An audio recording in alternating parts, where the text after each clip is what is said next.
El pasaje de hoy es Génesis capítulo 34, versículos 25 al 31. Leamos juntos.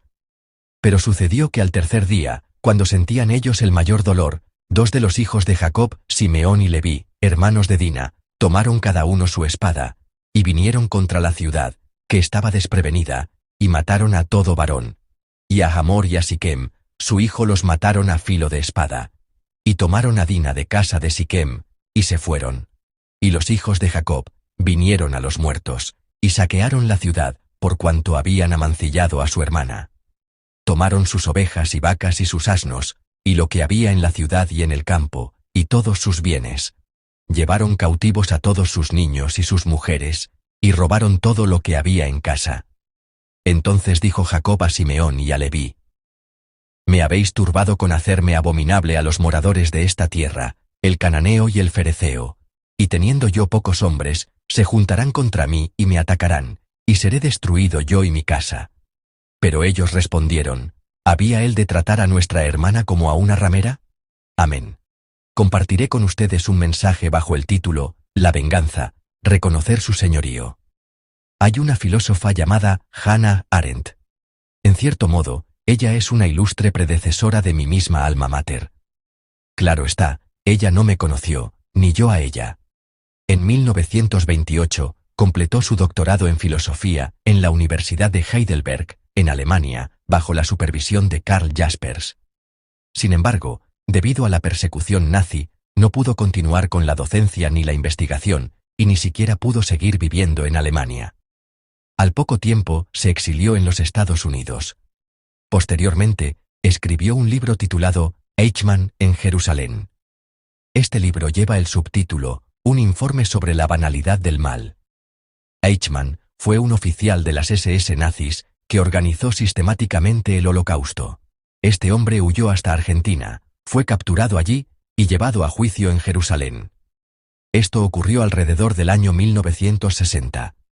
El libro Eichmann en Jerusalén es el informe que Hannah Arendt escribió como observadora de ese juicio.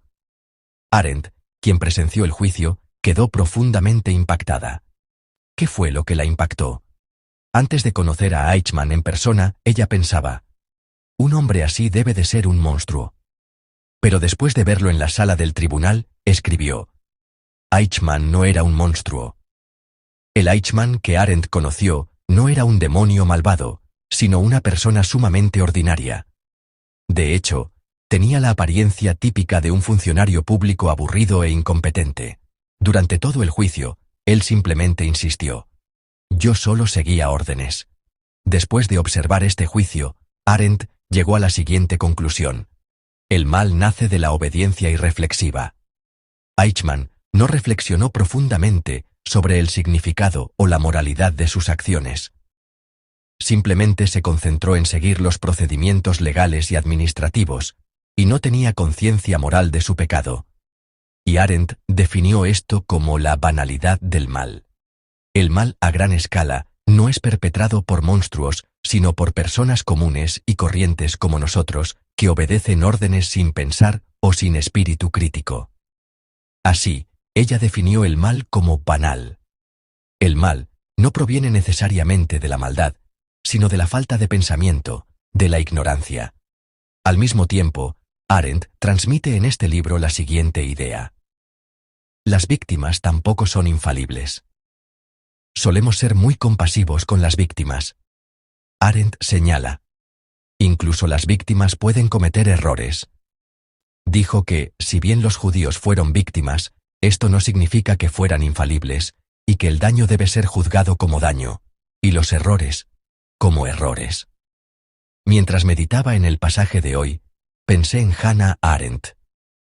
Es difícil tomar partido por cualquiera de los personajes de este pasaje. Quienes parecen ser agresores se convierten en víctimas, y quienes son víctimas cometen actos de una crueldad terrible. Al examinar a cada uno de estos personajes, compartiremos la gracia que Dios nos da esta mañana. Primero, la perspectiva de los hijos de Jacob. Simeón y Leví ocupan el centro de la acción. La razón por la que toman el protagonismo es, probablemente, porque Dina, la víctima del ultraje, era su hermana de padre y madre, hija de Lea. Ellos, junto con Dina, son víctimas. Se enfurecieron por el terrible acto cometido contra su amada hermana y decidieron vengarse. Sinceramente, si alguien de nuestra familia pasara por algo así, ¿quién no sentiría lo mismo? Sin embargo, ellos tampoco permanecen únicamente en la posición de víctimas. Aunque lo son, y su comportamiento es humanamente comprensible, hay una razón por la que no podemos ponernos completamente de su lado. Primero, usaron el Santo Pacto de Dios como una herramienta para su venganza personal, y, en particular, como una herramienta para una masacre, para arrasar una ciudad entera. Muestran una malicia extrema al engañarlos diciéndoles que debían circuncidarse, para luego atacarlos cuando todos los hombres estaban debilitados por la herida. La mentira ya es grave, pero además convirtieron la circuncisión, el Santo Pacto de Dios, en una trampa mortal, profanándolo. Además, no se limitaron a rescatar a Dina, masacraron y saquearon. Leamos nuestro pasaje de hoy, los versículos 28 y 29. Tomaron sus ovejas y sus vacas y sus asnos, y lo que había en la ciudad y en el campo, y todos sus bienes. Llevaron cautivos a todos sus niños y sus mujeres, y robaron todo lo que había en casa. Amén. El móvil era la venganza por su hermana, pero sus acciones no se detuvieron ahí. Usaron el pacto de Dios como un engaño para masacrar a todos los hombres de la ciudad, y saquearon no solo sus posesiones, sino también a sus hijos y esposas. Esto invalida claramente cualquier justificación que pudieran tener para su venganza. Al principio eran víctimas, pero ahora nadie podría verlos únicamente como víctimas, porque se convirtieron ellos mismos en crueles agresores. Contra quienes les habían hecho daño, ellos infligieron un daño mucho más cruel que el que habían sufrido. La venganza humana tiende a volverse así. Se presenta una justificación, pero pronto esa justificación desaparece y solo quedan al descubierto el rencor y la codicia. Y esa codicia crea nuevas víctimas, hasta que llega el momento en que se intercambian los papeles de víctima y agresor. Así es la venganza humana. Entonces, ¿qué hay de las personas del lado opuesto?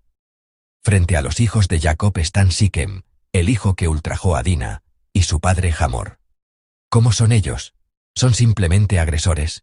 En realidad, al observar su comportamiento, podemos descubrir un aspecto completamente diferente. Violar a una mujer es un acto malvado e imperdonable que pisotea la dignidad de una persona, pero ellos intentaron reparar el daño causado a Dina. Siquem fue a ver a Jacob para casarse con ella y ofreció pagar cualquier dote que se le pidiera. Esta propuesta parecía conducir a un acuerdo. Aunque era una mentira, los hijos de Jacob dijeron: «Solo si se circuncidan, podrán ser como nosotros, y les daremos a nuestra hermana». Por eso, todos los hombres de la ciudad se circuncidaron y se encontraban convalecientes. Fue entonces cuando fueron atacados por Simeón y Leví. Todos los hombres de esa ciudad fueron masacrados, y todas sus propiedades, hijos y mujeres, fueron saqueados. Ahora, el agresor se ha convertido en víctima. El tratado de paz se rompió. Creyeron e hicieron un pacto, pero ese pacto se convirtió en su debilidad, y toda la ciudad sufrió una terrible calamidad. Pero, ¿es solo eso? Si excluimos el asunto de Dina, ¿son Siquem y Hamor simplemente buenas personas? ¿Son realmente víctimas inocentes? En realidad, no es así. Ellos también tenían otras intenciones, otros propósitos claros. Leamos el versículo 23. No será nuestro su ganado, y sus posesiones y todas sus bestias. Solamente convengamos con ellos, y habitarán con nosotros. Amén. Ellos también buscaban su propio beneficio, a través de esta promesa de paz. Siquem y Hamor persuadieron a la gente de la ciudad diciendo: ¿no será nuestro su ganado, sus posesiones y todas sus bestias? No solo pensaban en casarse con Dina, ni simplemente en hacer las paces con la familia de Jacob. Ya tenían un plan para apoderarse de las riquezas de Jacob. Aunque pasaron de ser agresores a víctimas, no parecen ser víctimas del todo inocentes. Si no hubiera sido por el ataque sorpresa de Simeón y Leví, ellos mismos se habrían convertido una vez más en agresores, para apoderarse de la riqueza de Jacob. Finalmente, la perspectiva de Jacob. ¿Qué hay de él? Su hija Dina fue ultrajada, Pero en todo el pasaje no se percibe en absoluto su reacción emocional. Uno llega a preguntarse si realmente es el padre de una hija que ha sufrido un ultraje tan terrible. Leamos Génesis, capítulo 34, versículos 5 y 6. Pero oyó Jacob que Siquem había amancillado a Dina su hija, y estando sus hijos con su ganado en el campo, calló Jacob hasta que ellos viniesen. Y se dirigió Hamor padre de Siquem a Jacob, para hablar con él. Amén. Al enterarse de la noticia sobre Dina, ¿qué actitud toma Jacob? Simplemente permanece en silencio. No parece haber ninguna agitación emocional. Esta actitud es completamente diferente a la del padre de Siquem, quien muestra una actitud activa, corriendo hacia Jacob. En cambio, Jacob solo muestra una actitud pasiva, sin hacer nada. Al ver esta actitud, llegamos naturalmente a esta conclusión. ¿Será porque Dina es hija de Lea? Nació de Lea, la esposa a la que Jacob no amaba, y no de Raquel, su amada. En contraste con este Jacob silencioso, se especula que la ira de Simeón y Leví fue tan intensa porque Dina era su hermana por parte de madre. En cualquier caso, para ser la actitud de un padre hacia una hija que ha sufrido tanto dolor, la postura de Jacob es muy decepcionante. Esta actitud se enfatiza aún más en el versículo 30 del pasaje de hoy. Leamos juntos el versículo 30. Entonces dijo Jacob a Simeón y a Leví: Me habéis turbado con hacerme abominable a los moradores de esta tierra, el cananeo y el fereceo, y teniendo yo pocos hombres, se juntarán contra mí y me atacarán, y seré destruido yo y mi casa. Amén. Jacob reprende a sus hijos, que regresan después de la masacre y el saqueo. Pero el contenido de la reprensión es este: Me habéis traído problemas, moriré a manos de las tribus vecinas. Lo único que le preocupa a Jacob es él mismo. Su única preocupación es el yo. No aparece por ninguna parte la preocupación por su joven hija que ha pasado por tal experiencia. Solo se preocupa por sí mismo, solo le preocupa la ruptura de la paz con las tribus vecinas y el peligro que corre su propia vida. Espiritualmente, ocurre lo mismo. No se encuentra en él ni un atisbo de fe que diga: Dios me protegerá, Dios protegerá a nuestra familia. Jacob solo está buscando la manera de salvarse a sí mismo. En su preocupación no hay lugar para su hija, ni para sus hijos, ni siquiera para Dios. Se perfila así como otro agresor en este pasaje. En el corazón de Dina, y en el de Simeón y Leví, su padre Jacob está causando una herida profunda. Este agresor, Jacob, solo está ansioso por no convertirse él mismo en una víctima. Amados hermanos y hermanas, esta es la historia que nos presenta el pasaje de hoy. Es difícil saber de qué lado ponernos o por quién sentir lástima. Hay varias personas que han sufrido daños por una violencia cruel, pero es muy difícil considerarlas meras víctimas, porque en algún momento ellas también dejaron de serlo para convertirse en agresores. De esta manera, el mal deja de ser algo excepcional para convertirse en algo común, casi universal. ¿Por qué es así? Porque así es la venganza humana. La venganza es, en pocas palabras, el punto de inflexión en que la víctima se convierte en agresor y los papeles se invierten. Una venganza justa, en realidad, no existe en esta tierra, porque la venganza rara vez, o nunca, establece la verdadera justicia. La venganza siempre engendra una nueva venganza. Así, el mal se perpetúa, creando lo que llamamos un círculo vicioso. La venganza es el ejemplo perfecto de este ciclo. Pero fíjense bien en lo que ocurrió después de los eventos de este pasaje. Jacob está preocupado por lo que sucederá. ¿Qué sucedió realmente? Jacob dijo: Ahora seré marginado por las tribus vecinas, y así moriremos. ¿Pero realmente pasó eso? No fue así. Lo que Jacob temía no sucedió. El ciclo del mal no continuó, sino que se rompió. En el próximo capítulo, Jacob subirá a Betel, y la historia de Jacob dará paso a la de José. ¿Cómo es que lo que Jacob temía no sucedió? ¿Por qué la venganza no desató un nuevo ciclo de violencia? Es porque detrás de estos personajes hay alguien más. Detrás de estas personas, que son víctimas y agresores a la vez, hay alguien que preside toda la historia. Él detiene la espiral humana de venganza tras venganza. Ese alguien es nuestro Dios. Detrás de este pasaje, también está nuestro Dios. Dios está protegiendo a la familia de Jacob, y está impidiendo una segunda y una tercera venganza. Quien preside soberanamente toda esta historia es nuestro Dios. ¿Por qué Dios hace esto?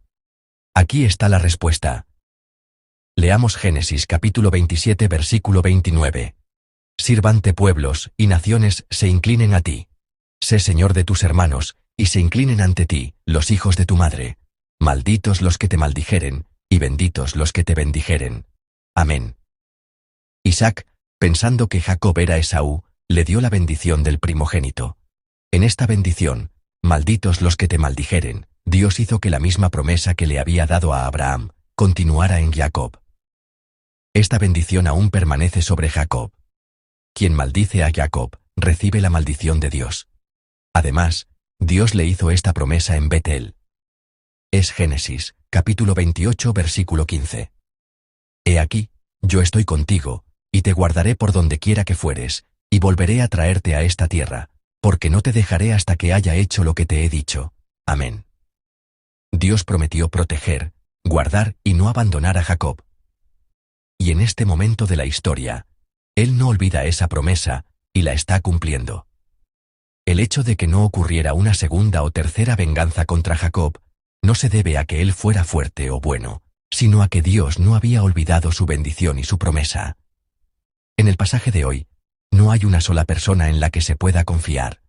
Por supuesto, los cananeos Hamor y Siquem no son de fiar, pero tampoco lo son Simeón y Leví, e incluso Jacob demuestra una gran falta de fe. Nadie es digno de confianza. Pero detrás de ellos hay alguien invisible. Es Él quien, sin olvidar su promesa, está cumpliendo su palabra fielmente. El pasaje de hoy es, precisamente, la historia de este Dios. En este pasaje, Jacob todavía no ha madurado. Parece tener poca fe. Muestra una actitud de desconfianza hacia Dios cuando se enfrenta a una crisis. Sin embargo, la promesa de Dios se cumple y su bendición se hace realidad. No es porque Jacob sea fiel. No es porque Jacob sea digno de confianza. Es únicamente porque nuestro Dios es fiel. Porque nuestro Dios es fiel, esa bendición continúa y esa promesa se cumple. Amados hermanos, qué gran consuelo es esto para nosotros. Porque muchas veces, nosotros también somos como Jacob. Somos imperfectos, débiles, y a menudo vacilamos. Pero nuestra debilidad no anula la promesa de Dios. Nuestra imperfección no cancela su bendición. A pesar de nuestra debilidad, Dios es siempre fiel. Aunque seamos imperfectos, Dios es perfecto. La promesa no se rompe por nuestra infidelidad, sigue en pie gracias a la fidelidad de Dios. La bendición no se anula por nuestra fragilidad, sigue dirigida hacia nosotros gracias a la perfección de Dios. Su fidelidad y su perfección llevarán a cabo la promesa y harán realidad la bendición. En una historia donde solo aparecen personas imperfectas y débiles, descubrimos paradójicamente a un Dios perfecto y fiel. Y ese Dios perfecto y fiel está con nosotros hoy. ¿Lo creen? Los bendigo en el nombre del Señor, para que esta sea una semana en la que venzan, no por sus propias fuerzas, sino por la fidelidad de Dios. Que sea una semana en la que vivan disfrutando de la bendición que Dios ha prometido, y que desea derramar sobre nosotros, sin importar nuestra condición. Oremos juntos, meditando en la palabra que hemos recibido. Miremos al Dios fiel. Aun cuando somos débiles y vacilamos, Dios recuerda la promesa que hizo con nosotros y desea bendecirnos. Que esta sea una semana de victoria, en la que disfrutemos de la bendición de vencer, no por lo que somos, sino por la fidelidad de Dios. Oremos juntos con esta confianza. Oremos. Amoroso Señor, que rompes las cadenas del mal, y nos envuelves en tu gracia, te damos gracias. Reconocemos, Señor, que somos imperfectos y débiles. Hay tantas veces que parece que tenemos fe, pero luego vacilamos. Pero Señor, aunque nosotros vacilemos, tú no vacilas, aunque no seamos fieles, tú eres siempre fiel. Avanzamos confiando no en lo que somos, sino en la fidelidad de nuestro Dios. Creemos que seguirás cumpliendo la promesa que nos has hecho, y que nos llenarás con la bendición que nos has prometido. Permítenos experimentar tu cumplimiento y tu provisión, y concédenos una semana de victoria. te damos gracias.